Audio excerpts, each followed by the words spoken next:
Owen Hart, I think, for me, I remember Owen Hart around the King of Hearts time when he started off at WrestleMania 10 and the big blue with Bret.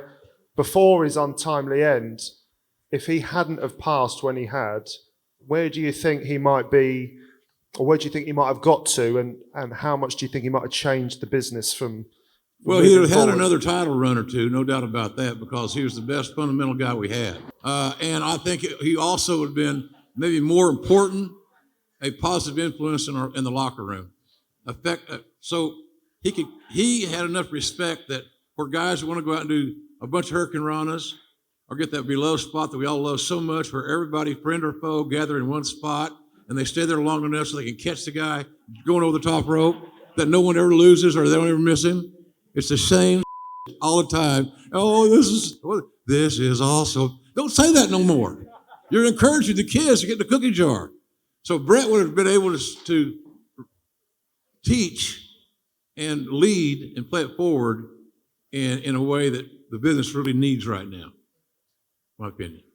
But he's great. I love Bret. He's battling a little cancer issue. You guys already know that, but at Bret Hart on Twitter, probably wouldn't hurt to say, hurt you're feeling bad or whatever. Good luck, whatever. He's a good man. Good man. It is sort of fun to think about, I don't know that we talked about this on your show, Jim, but Bret's gone in November of 97, and by March of 98, just 4 months later, Shawn's gone. If you had it to do over again, how would all of that look different if we could figure out a way to make the money work? Because you came up with the money a couple of months later to pay Mike Tyson, so surely we could have figured out a way to pay Bret. WrestleMania 14, hypothetically, could have been a rematch with Bret and Austin for the title. Theoretically.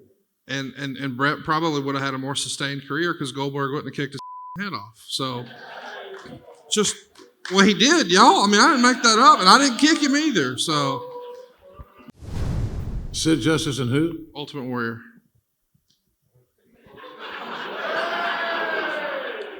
They're both attractions. We can't, as educated fans, say they weren't as good as Bret. No. But that's not what they're like Andre. Andre wasn't as good as Bret as a wrestler, but he was enormously better than Bret or anybody else you can name as an attraction. Attractions are talents that you use on a reoccurring basis. When Jerry Briscoe and I went to recruit Big Show, he was a high priority for Vince, especially for Shane. The McMahons love the big, right? Walk through the airport and their heads turn. They love that. That's an old promoter's logic that started with P.T. Barnum. Somebody turns your head and they'll buy a ticket to see him again in maybe another capacity. But both those guys are attractions. Sid probably had more athletic ability than Warrior, who was virtually non-existent. He had a great tan. His body looked great. He was a blithering idiot.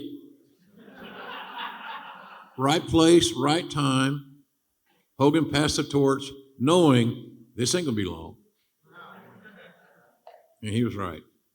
So I just never thought that Warrior respected the business as much as he should, based on what the business had given him, which was a great living and a lot of money, a lot of seven-figure years. That's $1 million plus.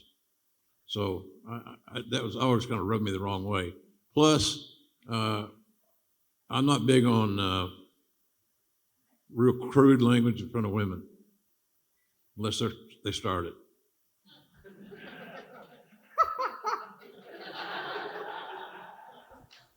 It's such a Jim Ross line, unless they start. What if we switched Ultimate Warrior and Sting? They come in at the same time. They start the business at the same time.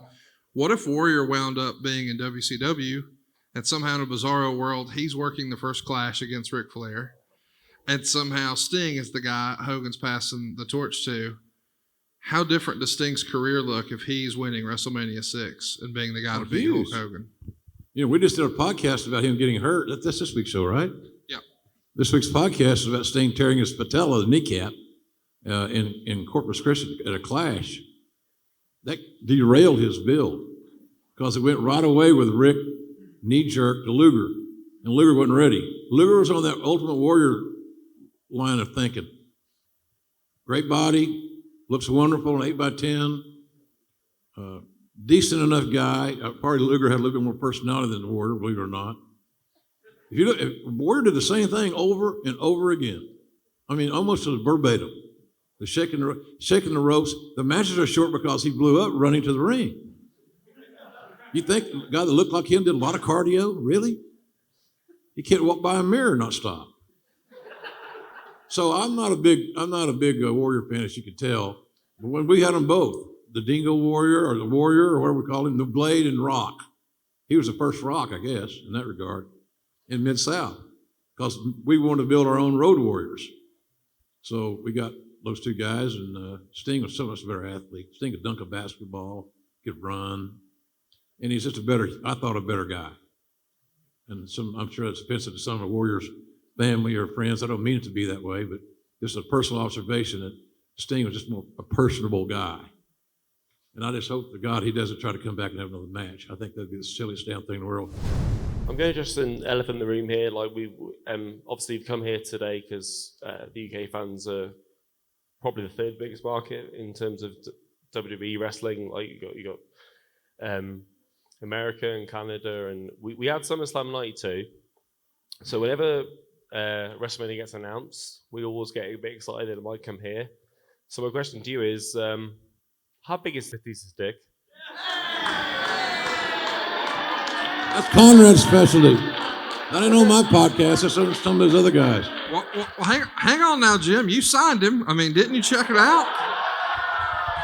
I didn't have a goddamn proctology interviews with him. I did sign Batista. You know, I fell for that one. I was like, he's about to ask, are we ever going to get a WrestleMania over here? And instead, so. Where the hell did that originate? Where did that originate? There's a series of shoot interviews put out years ago by a guy named Sean Oliver, and he would do something called You Shoot, where he would let fans ask the questions to the talent. And there was a guy on the Wrestling Observer message board who's now a promoter in America, Mikey, who owns Black Label Pro. He doesn't want anyone to know that he is the guy who created that. So I just told you, and you should tweet him about it. So he would write in every week or every time they did one of his U-shoots a paragraph to set up, and then just take a hard right, and how big's Batista's dick? So yeah, here we are. Use promo code JR. It's just $5, and Jim will get their dicks real hard, even over here. My question's for JR. Out of everyone you signed, who exceeded your expectation the most and who disappointed you the most? Who disappointed me the most is the last one. And who exceeded expectations? Who was the overachiever? Who was the under? Yeah. Well, Foley was the biggest overachiever because we were lucky to hire him.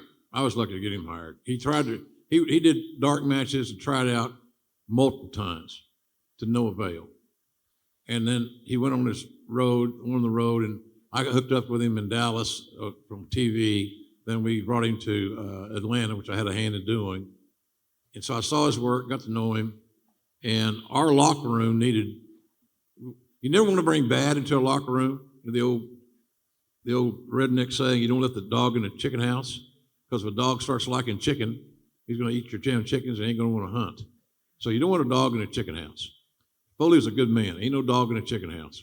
He didn't, no drugs, no booze, worked hard, had patience to talk to young talent.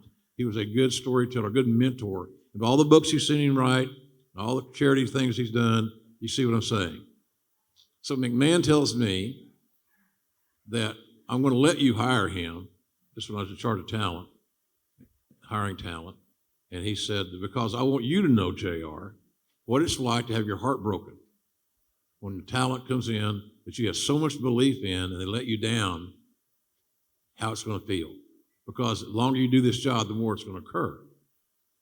So I was willing to take my chances, and obviously Foley never disappointed, even to this very day.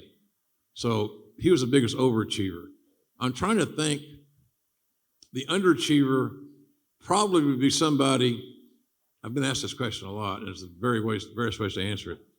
It generally has to do with their either drugs and alcohol or injuries. Very few times do we miss that badly on a talent that couldn't work, couldn't wrestle, couldn't perform. Generally, when you get disappointed, it's because somebody got to loving the drugs and the booze when they did their paycheck. And that ain't cool. I said this on our show, and what's the man? You hire a lot of guys, Jerry. Yeah, blah, blah, blah. All these guys, Hall of Famers, millionaires, movie stars, television stars. What's the number one trait you look for in a recruit? It's real simple. Reliability. It's not their goddamn 8x10 or pythons or their tan or how many tattoos they got or how wet they can make their hair to walk to the ring so they look like everybody else. Somebody asked this the other day on an airplane, why do all your guys have wet hair? Oh, they just got out of the shower. They come right from the shower to the ring. Everybody in wrestling. Wet hair, stringy-ass wet hair. And, of course, we have to have the litany of tats that are never explained. I'm told by you dudes that have tattoos, there's a story behind most of your tattoos. You don't just get drunk and walk into a tattoo parlor and tell the tattoo artist, just do whatever you feel like doing today. Here you go. You got it done yet? Right? They have a story. We don't tell the stories. So you got all this artwork for more performance look, but we don't know what it means. So I think that's kind of overstated. But I don't know where I got off with tattoos. But I'm not against tattoos, but they should be explained a little bit better. And it also, the talent have to understand, they're their own marketers. They're all independent contractors. That's another story, I get it, but they're independent contractors. They have the responsibility to bring something to the table. Ernie Ladd used to tell Junkyard Dog that you come to the wrestling, you come to TV like a cabbage, all head and no rear end. So in other words, you're here, but you don't want to work. You didn't give us one idea, nothing. So you don't want to go to work in any of your jobs, or my job, Conrad's job, all head and no rear end. Bring something. One thing that was referenced earlier on is the fact that they made fun of you at certain times. And in the early 2000s, during the draft split, they put the commentators up nearest the stage. It seemed like any time Jerry Lawler was speaking, it was fine. But as soon as you start speaking, Kane's pyro goes off right behind your head. Was there anything in any way that, did you know that was the next section coming on? But it seemed like any time that Jerry Lawler was speaking or anything was going on, that'd be fine. But as soon as you started your sentence, something would explode. Just Vince being a sophomore, been in ninth grade, being 10 years old, playing practical jokes. He's a big child. McMahon, here's a good quote for you. JR says McMahon is a big child. That'll get some clicks for you. And then when the sycophants show it to him, he'll go, ha, ha, ha. And he knows he is a big child. That's part of his charm, to be honest with you. He's 70-something years old, acting like he's, should be in school. But it just, stuff like that happened. I used to take it more personally. The older I got, don't matter. I cashed the checks.